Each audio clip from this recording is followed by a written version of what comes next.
Miriam Meets on RTE Radio 1 with Miriam O'Callaghan. My guests this morning are a married couple who between them have brought musical joy to Irish people over the past 5 decades. Phil Coulter is from Derry and his wife Geraldine Brannigan is from Dublin. They met almost 40 years ago and have 6 children together.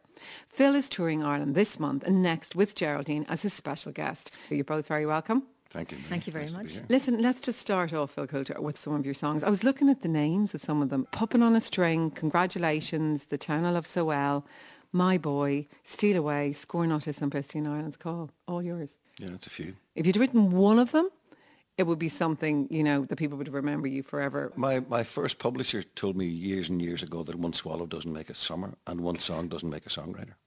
After we won the Eurovision with Puppet on a String in 1967, to be honest, I got a rush of blood to the head. I thought, that's it, I've cracked it now, you know, I'm a successful songwriter. Until our publisher called us in and said, well, guys, wait a minute, get a grip, you know. Like, a songwriter is somebody who writes songs, not somebody who goes to parties and, you know, wears sunglasses and hopes he's going to bump into Paul McCartney and John Lennon, which was really the kind of what we thought we were playing at being songwriters.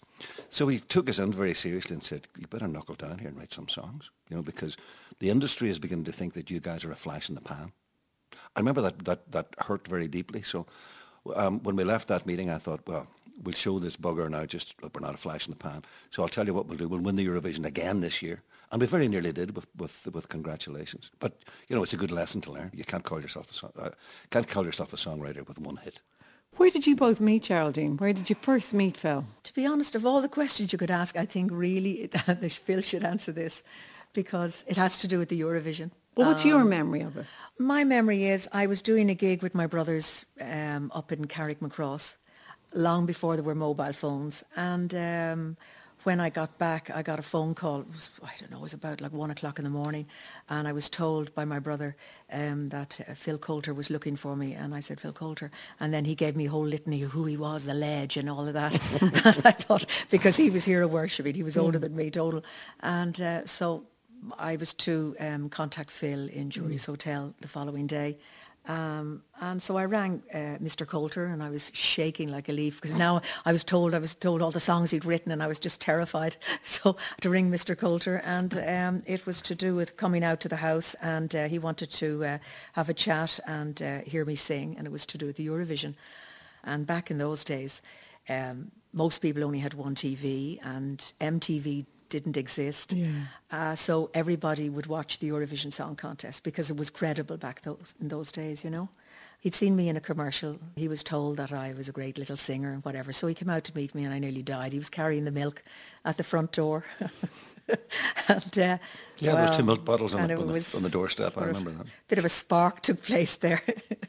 Tell me, from your view, you needed a singer, was it, for the Eurovision? Yeah, I'd been asked by the country of Luxembourg, because my track record in Eurovision was pretty good, having won in 67 with Puppet on a String, come second with Congratulations in 68, and then in 70 I published and produced and arranged Dana's All Kinds of Everything and kind of rejigged the song a bit.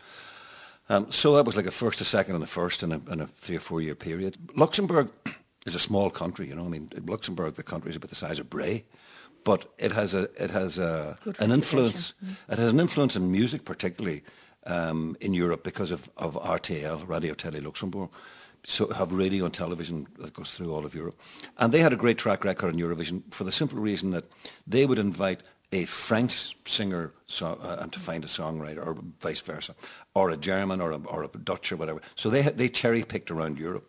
So they asked me to write the song and find the singer to represent Luxembourg, and that was we'd done some auditions in the UK and didn't really find anybody that I thought had a shot. And then I spotted Geraldine on TV on a Guinness ad, and I thought, well, definitely she has the voice and she has the look, and that was it. And then I arrived at her front door with the milk bottles. 6 kids later, Miriam, what can I tell you? So was it a spark at first sight? I'm afraid so. It was, yeah. He was the most unlikely man that I'd ever fancy, I might add. Sorry about that, Phil. Why do you do Well, I went for men my own age to start with, and they were usually like a kind of a Brad Pitt look-alike, or pretty gorgeous. So I fell for sort of a bearded, but a very talented man. Yeah, incredibly talented. It was love at first sight. It was extraordinary. Yeah, it was amazing. And what was the name of the song? The song had to be in French just to complicate the issue further. Yeah. And I wrote it with a French songwriting friend of mine called Phil Coulter, who had written a monster song called Love is Blue, L'amour est bleu. And so he did the French lyrics. So and it was cool. can you imagine having to sing in French? And I was used to singing with my brothers at this stage. This was 1974, and I was out of school about 4 years, and I was only used to singing in bars, which was fine. I was on the up. My career was going great, and I had done a lot for RTE, a lot of television shows at that stage, and I'd been on the Late and all. But I was only used to singing in pubs and, doing the odd dance.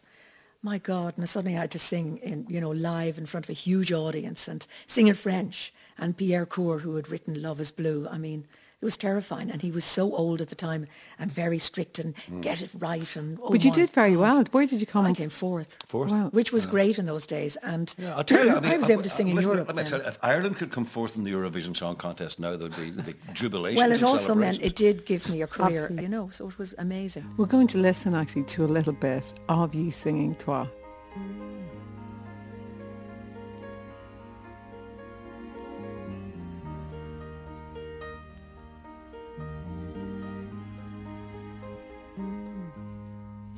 Suis endormie en écoutant ta voix, en oubliant ma vie au creux de toi, au creux de toi. Je me suis réveillée, j'ai retrouvé ta voix et je savais aimer. Dis-moi pourquoi, dis-moi pourquoi. Toi, tu es mon seul amour, tu es mon existence.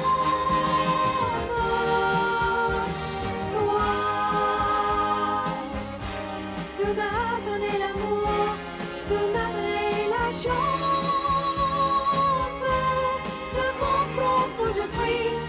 Je me paye pour toi de savoir que ma vie n'existe pas sans toi. My God, it's amazing. I'm so overcome. Wow. You are overcome. Oh my God. Why, Geraldine? I'm just there. I'm just back there. My God, it's incredible. You have no idea. It was the most incredible time of my life. I was so in love and I was so overcome by the Eurovision. It meant the world to me. It was such an honour. It was incredible for a girl singer. You singing in just pubs. I was so proud. And to be asked, it sounds silly nowadays because the Eurovision isn't the same, but sorry about that. Is that I recall such happy memories it makes you sound? Oh God, I can see myself going out onto the stage and it's just incredible. We haven't heard that for years. No, I haven't heard that for years. Real surprising. I can see the dress, the white chiffon dress I wore and everything. My God, it's just incredible. Wow. Incredible.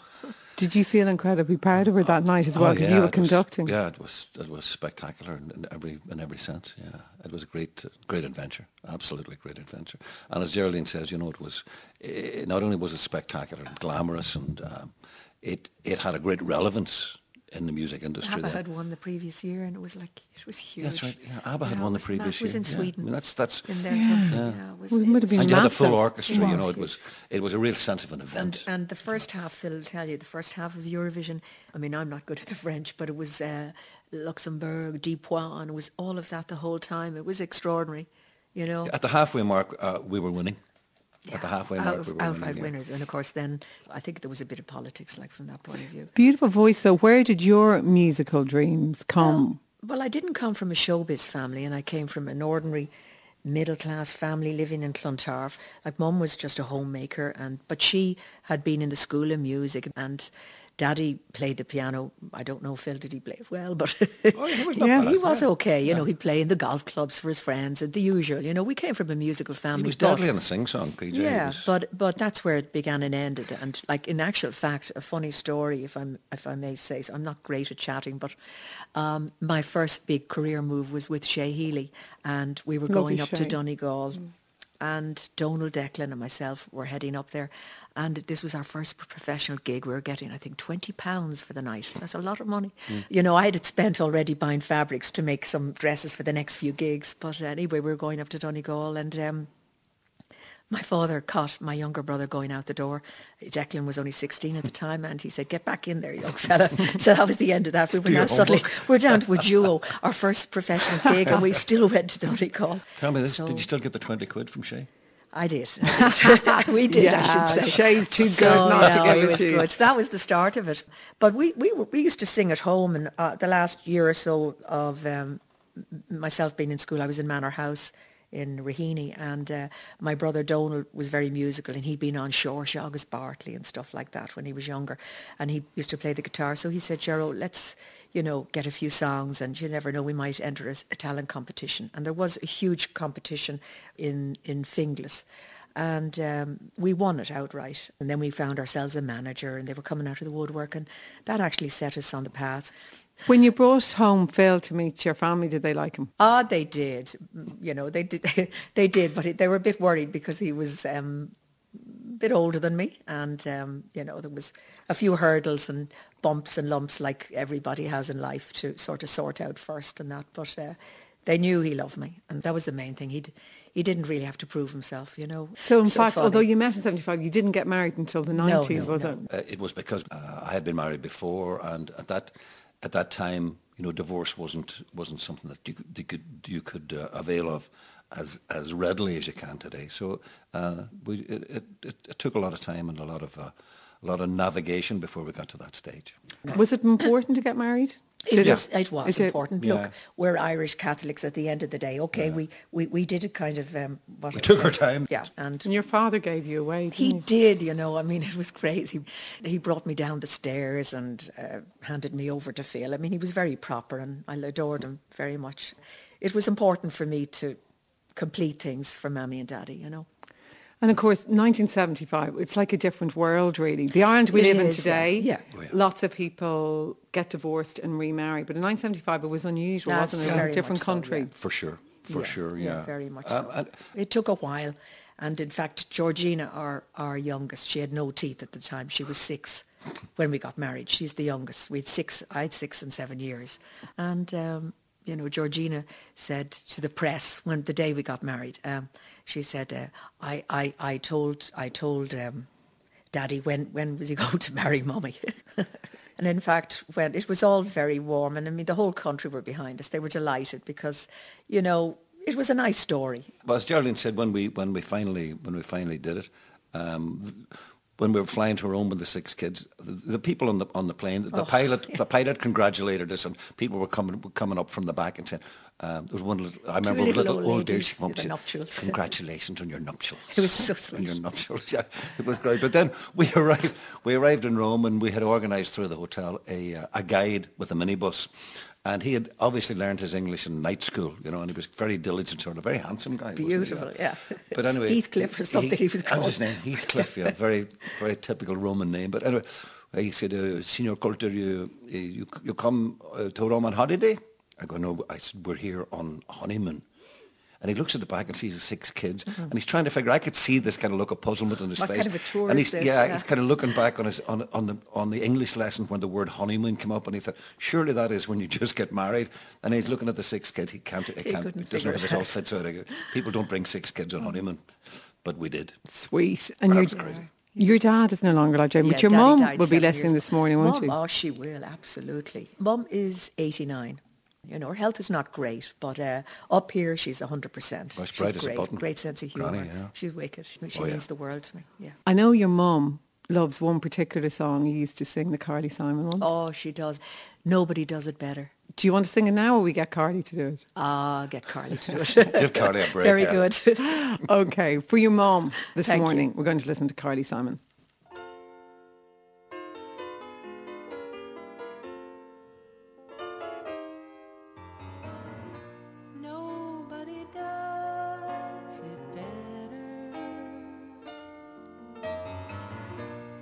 makes me feel sad for the rest. Nobody does it half as good as you. Baby, you're the best. That's for your mom, Geraldine. Oh, thank you so much. Great song. She'll be thrilled. Proper song, proper Beautiful. singer, proper record. Yeah, You know, fantastic. and records today sound as if they were made in the bathroom, and a lot of them were. You know, somebody said with the new technology, the good news is everybody can make a record. The bad news is everybody is making a record. That's a good point. Yeah. Tell me about, I know it's Derry obviously, but what was your own background and how did you get into music? Well, music was definitely part of the fibre life in Derry. I mean, I can remember growing up in Derry when in very modest houses, a piano would have been more important than a three-piece suite. You know, those were the days when people entertained themselves and sing songs and big nights, you know, were very much part of it. And in our neighbourhood, our kind of street, it would have been the Coulter's house. It would have been the venue for these kind of parties and whatever. So I grew up with music not only as an academic subject or something that, you know, that you'd listen to in church on a Sunday or in the annual fete, but it was part of life. There was a feel-good thing about music because I associated with live music being played in the parlour, you know. So What did your dad work in? my dad was a cop. He started off as a cop on the beat. In the RUC? In the RUC. A Catholic? Yeah. That's unusual. Yeah, well, yeah, it was a minority, certainly. And then he went through the ranks and got as far as detective sergeant. That would have been as far as he would have been allowed to go as a Catholic back in those days. You see, in those days, Miriam, there was a kind of amongst the nationalist Catholic community, there was a sort of an acceptance, you know, that that's the way things are, you know. There was an acceptance of the fact that there was gerrymandering in the voting. There was acceptance of the fact that that the jobs, you know, any kind of government job, you know, they were always leaned towards the unionist community, etc. That was the way it was. And years later, when we talked about it, said that, you know, he had 5 kids and, you know, he had a job that was a respected job. And he felt that he was, you know, playing an important role in the community. He had a pensionable job that afforded him to educate his kids and stuff, you know. But luckily that was in an era before the balloon went up, you know, in 1969, 70 then on. I mean, I was very glad that my dad had retired from the RUC and wasn't in the front line, you know, in Duke Street or any of that. What's interesting though, John Hume, of course, who loves to sing A Town I Love So Well, one of your songs. Yeah. He grew up and obviously went the path of peace, but other people who grew up in that kind of environment didn't. They turned to violence. Yeah. What protected you? Was it music that you didn't react against the system? Well, probably that. You know, there's nobody in Derry who's not politically aware, you know, and although I chose music, it's not to say that I was I wasn't aware of what was going on or political, you know, with a small p. I went to Queen's, you see, in Belfast. I left Derry when I was 17, 18, and then immediately after Queen's went to London. So I was kind of removed, you know, I wasn't in the eye of the hurricane as that was happening in the 70s. But, you know, had I been in Derry, as a lot of my friends, contemporaries were, on Bloody Sunday, for example, you know, Bloody Sunday was the biggest recruitment drive that the Provost ever had. Really? Oh, for sure, yeah. For sure. Because people were incensed, you know, people were outraged. I mean, if internment was seen as a travesty, I mean, Bloody Sunday was just like, you know, it was out and out murder. In fact, you know, there's a loose end that has only been tied up in recent times, you know, without apology for Bloody Sunday.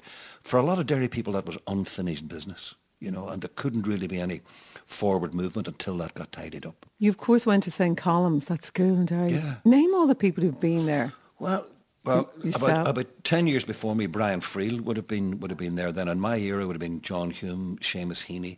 Slightly after me would have been Paul Brady. Eamon McCann was in my era. Fergal Sharkey of the Undertones. It's an incredible school. Yeah. Did Well, it encourage you all to be free thinkers? I mean, what is the secret of that school? No. Free thinking didn't come into it at all. What they encouraged us to be was hard workers. It was a work ethic thing, you know. When I've talked about it with any of the aforementioned luminaries, the one thing we agree on that what St. Columb's taught us was that if you had a talent or if you had ability, you had an obligation to do something about it, to work at it. Not because this was some kind of moral issue, but there was a practical side to it as well. And that was, in the late 40s, the Labour government in the United Kingdom introduced an Education Act which opened up third-level education to scholarship. So we were taught at St. Columb's, this is your shot. You know, if you've got the brains, if you've got the talent, you've got to work at it. Get yourself a university scholarship, aspire to third level education, which maybe none of your family had ever aspired to before. In my case, my eldest brother, Father Joe, had, because he'd been to Maynooth. But, you know, for our generation and our community, getting to university was a big, big adventure. Was it a big worry then for your parents that having got to university, you, in their eyes, maybe gave it up to be a musician, a songwriter? Oh, I think they were in total despair. I think they were very close to calling the parish priest in and coming to have me exorcised, you know. I mean, they couldn't figure it out. We're having made all of those sacrifices. I was a good student, you know, I was bright. I got my university scholarship, I got a state exhibition, and I was, you know, academically bright. But I got infected with the music disease, and that was it. You know, I mean, I wanted to go to London and try my hand at being a songwriter. My mother, God rest her soul, I'm sure she was saying decades of the Rosary, all of those years, thinking that I was either burgling houses or stealing hubcaps or something to make a living. She couldn't figure out anybody could make a living from that jazz music, as she called it. You know, so when I won the Eurovision Song Contest, for me, the sweetest moment of all of that was when the mayor of Derry, the unionist mayor of Derry, granted me a civic reception, which in fact was like standing around the mayor's parlour for a half an hour and drinking a glass of dry sherry. No big deal, you know, but it was a huge deal to my mum and dad because they sent the mayor's car up to our little terrace house. Suddenly it was credible. Yeah, with a chauffeur and a cap and everything. Wow. You know? And all the neighbours were looking out and waving, you know, it was a big That was thing. a big So, yeah, so I thought, well, at last, you know, my folks now can figure out that, you know, at least I can make a living from this game.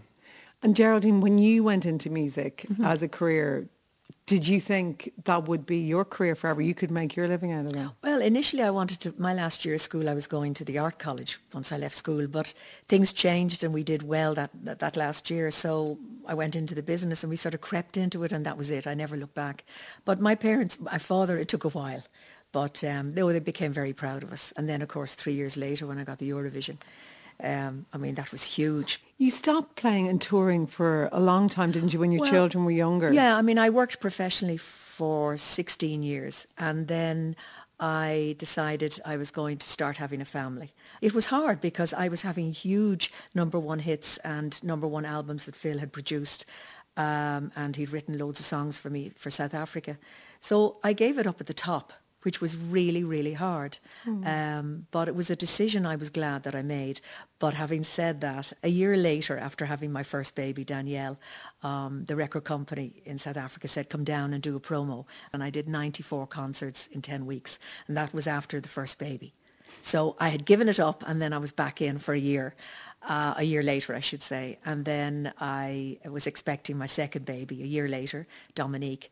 I was 3 months pregnant, and I was getting ready and rehearsing with the band, and unfortunately I was losing the baby. So I was told, if you keep going, you really will lose the baby. So that was more important. So I gave it up completely then. But moving on 16 years later, the big show band show that's on every year, which is hugely successful, and it's from David Hall up in the north, and he was looking for a girl singer, somebody new, because they'd had all the usual entertainers for years. It's been running. So Tony Kenny, actually, fair play to him, mentioned it to my brother, and he'd said it to David Hall that maybe Geraldine Brannigan might do it.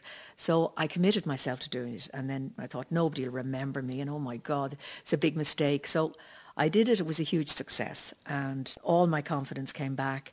I realised I had a woman's voice compared to 16 years ago when it was still a girl's voice.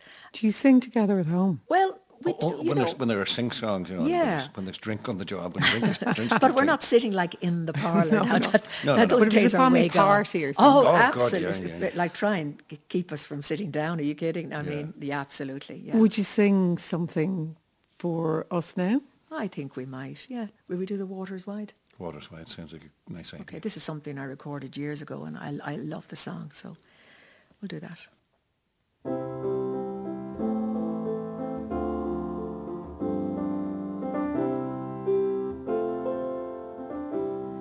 The water is wide, I can cross o'er, and neither have I wings to fly. That was really lovely to come back over. Your voice is still very beautiful, Geraldine. You have not lost sweetheart. it. Appreciate that. Really nice Yeah, thank song. you. Did you write that? Didn't write that song. One of many great songs that I didn't write. Miriam, no, I'm afraid. So you're looking forward now going on tour together again? Yeah, we're all over the It'd be like the old days. I Like the know, old it's days, great. yeah. Get out the transit wagon. And the great Not thing is, quite. the great thing is, it's in those. We probably couldn't have done this tour like 10 years ago because a lot of the theatres didn't exist. You know, I mean, we're everywhere from Ballymaloe, Navan, Limerick, Bray, hometown, of course, home, Wexford, Kilkenny, Sligo, Dublin, Waterford, Ennis. Everywhere. Burr, God, you have a great memory, Phil. Great memory. I'm reading it off. We're going to go right through until the 17th of March. Isn't it great you can work with your husband to not kill each other? Yeah. Do you find it good working together? Absolutely, because I mean, no matter what, we could have a disagreement at home like any normal family. No. But about furnishings, what we're having for dinner tonight. No, I don't want that. I want fish instead. All those kind of silly things. But when it comes to work, that's a whole different ballgame. I'm just back in my comfort zone completely, and Phil knows it. He knows he can work with me, shall we say? It's perfect. It's very civilized, you know, and we we're work on the well road together. and it's kind of cozy, you know. And It's we have a laugh even on the road. You know, we have our driver that takes us in the Jeep, and we have a bit of crack, and it's great fun, really. You know. You know, you make the most of it. I get very impatient with people and younger people in the music business who complain about having to, you know, all long drives and this, that, and the other, and one nighters and blah blah. You know, it's a privilege to be able to make a living from music. You know, I mean, for us, it's something we never lose sight of. For me, having been done it for 45 years, I think to be able to make a living, from your talent and something that you love to do, is a rare gift. Just before the break, we have been talking a bit about your roots in Derry, and we're going to take a song now, Phil, which I think you wrote for your dad. Yeah. Tell me about it. My dad was a big influence, obviously. He was from County Down and played the fiddle. Not particularly well. I mean, you know, he wasn't orthodox. He played by ear. And my mother played the piano also by ear. Their party piece would have been playing together. My father would have been playing the fiddle, jigs and reels, and my mother would have been vamping along, usually in a different key from the one my father was playing in. But you know, the fact that they enjoyed doing it, and that was the joy of music, which I learned from them. But yeah, the song about my dad is it's a song which what I like about this song is that there's hardly a week goes by when I don't get a note, or in these days an email from people to say that they've just buried their dad, and at the funeral they played this song. So it has come to mean a lot to people around. Interestingly, we had Martin McHugh with his son Mark on recently, and they chose this song as well as one of their requests. That's very flattering. So you go over there now and you're going to sing The Old Man.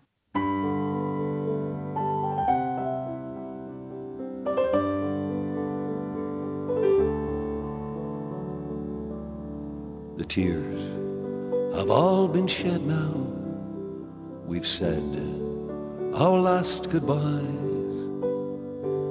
His soul's been blessed. He's laid to rest. And as now I feel alone. Beautiful song. Everyone will dedicate it to their dad.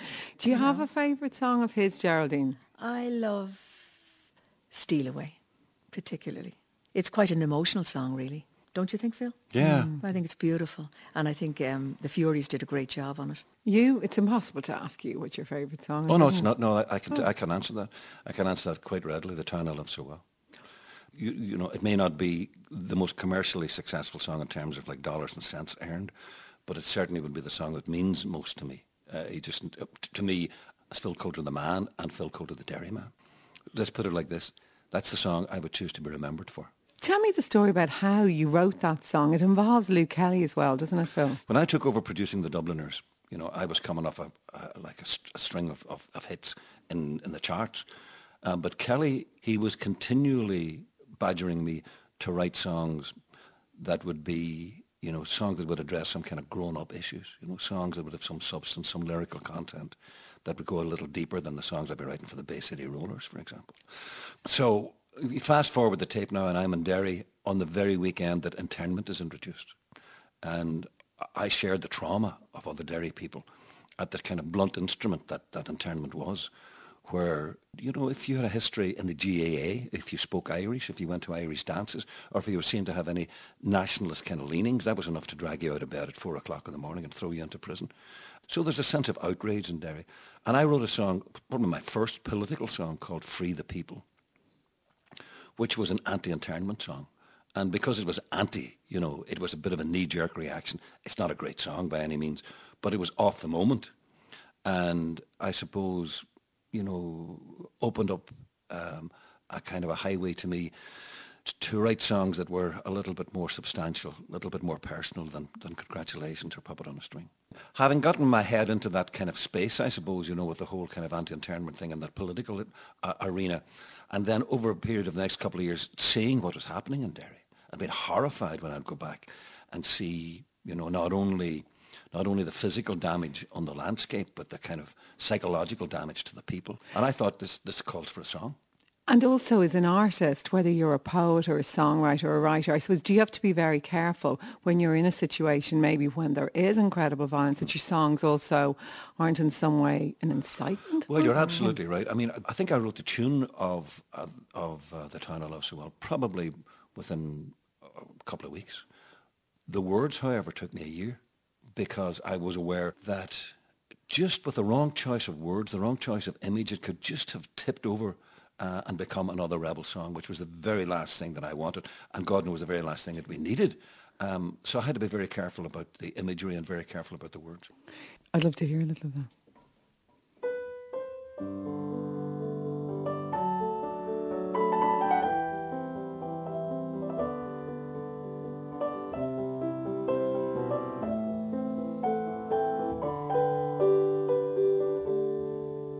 In my memory, I will always see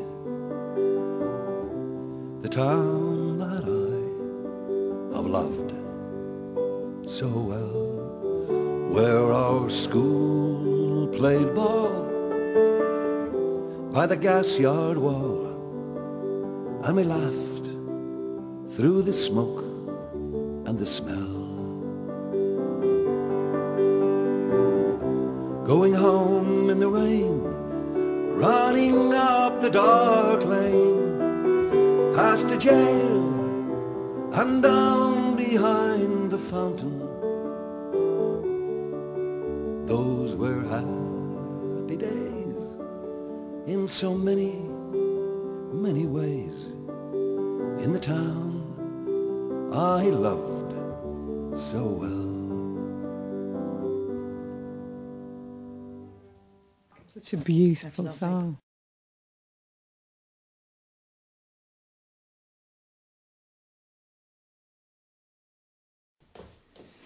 My favourite song of yours is Scorn Not His Simplicity. I do think that's a beautiful song. I know you wrote it about a young son from your first marriage who had Down syndrome. Miriam, that's a different exercise for a songwriter.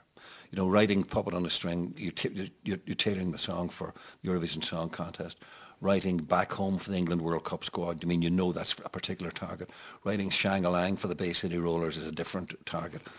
When you start writing a song about your own experience, your own life, something important that has happened in your own experience, and you're kind of opening up, you know, private parts of your own psyche, of your own emotion, I find that difficult, you know, and it wasn't until months after my first son was born with Down syndrome that maybe is part therapy, I suppose, as much as anything else, that I wrote Scorn Not His Simplicity. Because the first person I played it to was Luke Kelly, because I knew that this was the kind of thing that he was encouraging me to do. And had Kelly not been badgering me all that time to do that, I may never have had the courage to do it. When you played it to him for the first time, sang it to him, yeah, what was his reaction? Well, I knew then, I knew by Kelly's reaction that it was, you know, that I had kind of crossed across that bridge. Because, you know, as with The Town I Love So Well, had it not worked, he would have been the first to say, no, this is too sentimental, or it's this, that and the other. And interestingly then, he really wanted to record it, Luke, didn't he? And yet you think with Luke's voice, it wouldn't be the best song for Luke, and yet he does the most amazing. beautiful Curiously, rendition of the it. two best versions of Scar Not His Simplicity are two very, very different Sinead versions. as well. Yeah. Luke's, which is very manly and very, making a Powerful. statement, very powerful. Yeah. Kelly had great fire in his belly, I mean, there's never been a voice like Luke Kelly, and there never will be another one. Kelly came from an era when singers growing up wanted to sing those kind of songs, The kids now don't want to be Luke Kelly, they want to be Bono. They want to be rock stars. And that's the difference. The whole ballad thing has now changed. We're not producing those kind of singers anymore. Yeah, Kelly's version of Scornot is the definitive version, but Sinead's brings the whole femininity to it, which is equally as stunning. very sensitive and very beguiling. I remember very well when we recorded that. I was producing an album with Sinead, and we were going through material. The album was called Universal Mother, and we were going through songs that had that kind of theme. And Scar Not His Simplicity came up. And Sinead was not aware that I wrote it. She was aware of the song and Luke Kelly's version, but she was not aware that I wrote it. So anyway, we recorded it, and I determined that we wouldn't use strings or any other distractions. We would just do the song as the song, piano and voice. And I persuaded the engineer just to dim the lights in the studio one night. She's in the vocal booth, I'm at the piano. We ran it through once just to get the kind of routine and get the mic levels, etc. Then we did a take. And when it finished and the last chord died, we both stayed exactly where we were for what seemed like an eternity, because we were both aware that something special had happened in the studio, and that doesn't happen every time you're in a studio.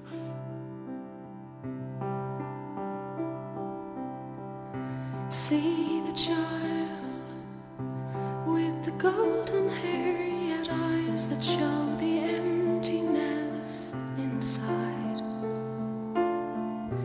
Do we know? Can we understand just how he feels, or have we really tried? See him now as he stands alone and watches children play a children's game. Simple child, he looks almost like the others, yet they know he's not the same. Scar not his simplicity, but rather try to love him all the more. Scar not his simplicity, oh no, oh no. What a beautiful version. She has a stunning voice. In fact, do you not remember she recorded one of your songs, another song, The Shores of the Swilly? Yeah, this is and a song that's stunning yeah. as well. Amazing. A song that I wrote on an album called Lake of Shadows, a song about Loch Swilly. Is that because of your brother and sister? Yeah. I mean, well, the Swilly, my life seems to be fated to be entwined with the Swilly, because some of my happiest memories are to do with the Swilly when we used to rent a little cottage at Lisfannon outside of Buncrana when I was a kid, and played on the beach there with my two brothers and two sisters, and we all learned to swim in that stretch of water. And then in many, many years later, in adult years, when both my sister and brother drowned in that same stretch of water. And on that album, I wrote a piece for my brother Brian called Farewell to Inishawn, and wrote this song for my young sister called The Shores of the Swilly. And even as I was writing it, I knew that Sinead was the voice that I wanted to sing it. Do you find, therefore, if you write songs, that sometimes it can be a way of you dealing with incredible sadness and emotion in your life? Well, for me, yeah. I mean, not everybody has that outlet, and it certainly did help. Certainly did help. It doesn't solve the problem, and it doesn't make it go away. But it just helps you to kind of find a place that you kind of store it away. And, occasionally that's a scar and a wound that'll still bleed occasionally, But I mean,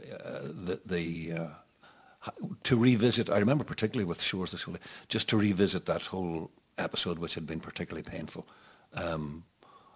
did sort of help me put it in some kind of context, yeah. And because you spoke so beautifully there about the shores of Loch Swilly and your brother and sister who tragically drowned in Loch Swilly, will you play that for us to close the programme? Well, the best of luck, Geraldine Brannigan and Thank Phil you Coulter. so Thank much you for for being my having us. guests today. Thanks for Best having of luck with all those concerts. Thanks on sound today to Mark McGrath, to my producer Eileen Heron. Thank you very much for listening. And Geraldine and Phil's tour continues right up until the 17th of March, when they'll be playing the Hudson Bay Hotel in Athlone. And now, Phil, if you will sing us out with The Shores of Lough Swilly.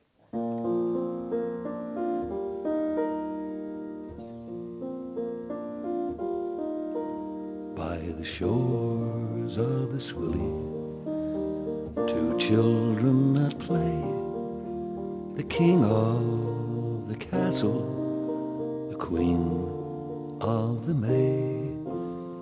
Just me and my sister in a world of pretend, where the sun would keep shining and the day never end.